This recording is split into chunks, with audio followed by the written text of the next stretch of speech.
अप्रतिम वीर भारत के थे। उन्होंने देश के लिए, धर्म के लिए, संस्कृति के लिए लंबी लड़ाइयाँ लड़ी। तो उनका अपमान ये बहुत ही कष्टकर है और बर्दाश्त के काबिल नहीं।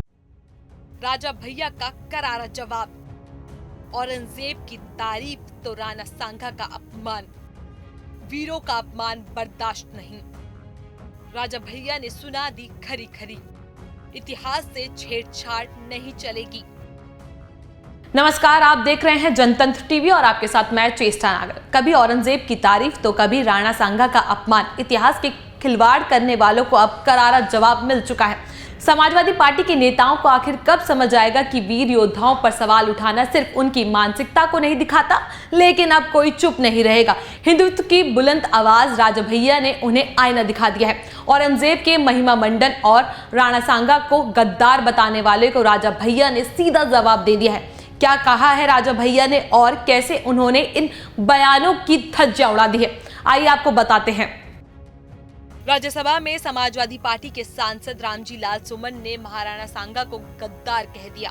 ये वही महाराणा सांगा है जिन्होंने बाबर जैसे आक्रांत के खिलाफ जंग लड़ी थी, लेकिन समाजवादी पार्टी के नेता उन्हीं को गद्दार बता रहे हैं। और वही नहीं, अबू आजमी जैसे नेता औरंगजेब का महिमा मंडन करने में लगे हुए हैं। महाराष्ट्र में जब औरंगजेब के समर्थन में नारे लगे तो हिंसा भड़क उठी, लेकिन समाजवादी पार्टी के नेताओं को इससे कोई फर्क नहीं पड़ा। औरंगजेब कौन था जिसने अपने ही पिता को कैद कर लिया, जिसने ही अपने ही भाइयों को मरवा दिया, जिसने हिंदुओं पर जजिया कर लगाया, जिसने मंदिरों को तोड़ा, लेकिन समाजवादी पार्टी के नेता उसे महान बताने में लगे हुए हैं। अब सवाल उठता है कि क्या ये नेता सिर्फ वोट बैंक की राजनीति के लिए इतिहास से छेड़छाड़ कर रहे हैं? जब रामजी लाल सुमन ने महाराणा सांगा को गद्दार कहा तो इस बयान पर बवाल मचना तो तय था, और अब जब राजा भैया ने उन्हें करारा जवाब दिया है तो सुनिए आप। इस पे हम एक्स पे अपने विचार रख भी चुके हैं। अभी चूंकि यहाँ शोरगुल बहुत है, हल्ला बहुत है, बहुत विस्तार से उत्तर दे पाना संभव नहीं है, लेकिन बाल्यकाल से हम सभी लोग महाराणा सांगा की वीरता के, उनके बलिदान की गाथा सुनते आए हैं, और इसमें कोई दो राय नहीं है कि वो अप्रतिम वीर भारत के थे। उन्होंने देश के लिए, धर्म के लिए, संस्कृति के लिए लंबी लड़ाइयाँ लड़ी।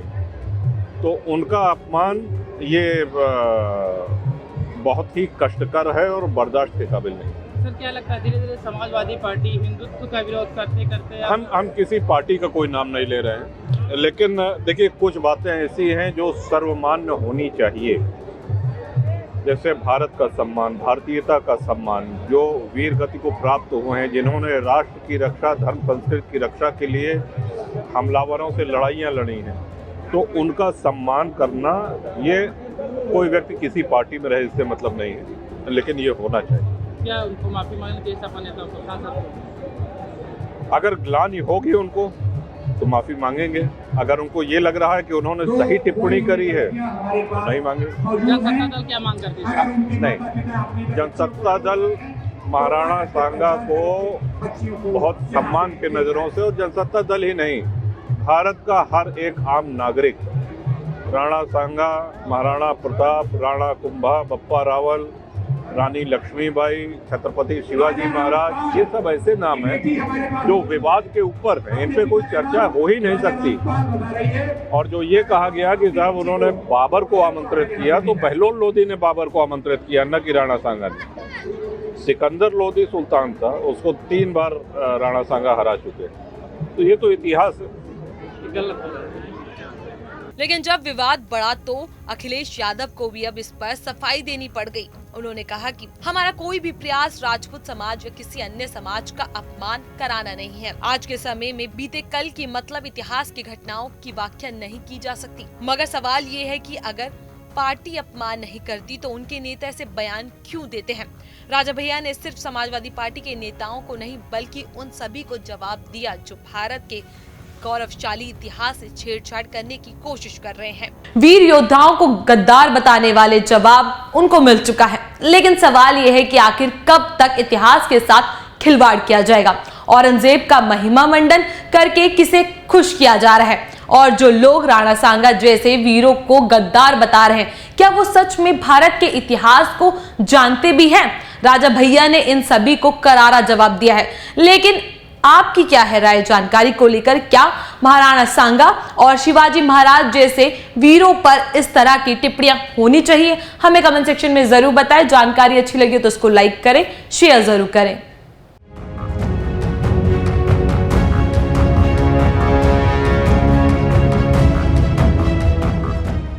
कि वो अप्रतिम वीर भारत के थे। उन्होंने देश के लिए, धर्म के लिए, संस्कृति के लिए लंबी लड़ाइयाँ लड़ी, तो उनका अपमान ये बहुत ही कष्टकर है और बर्दाश्त के काबिल नहीं।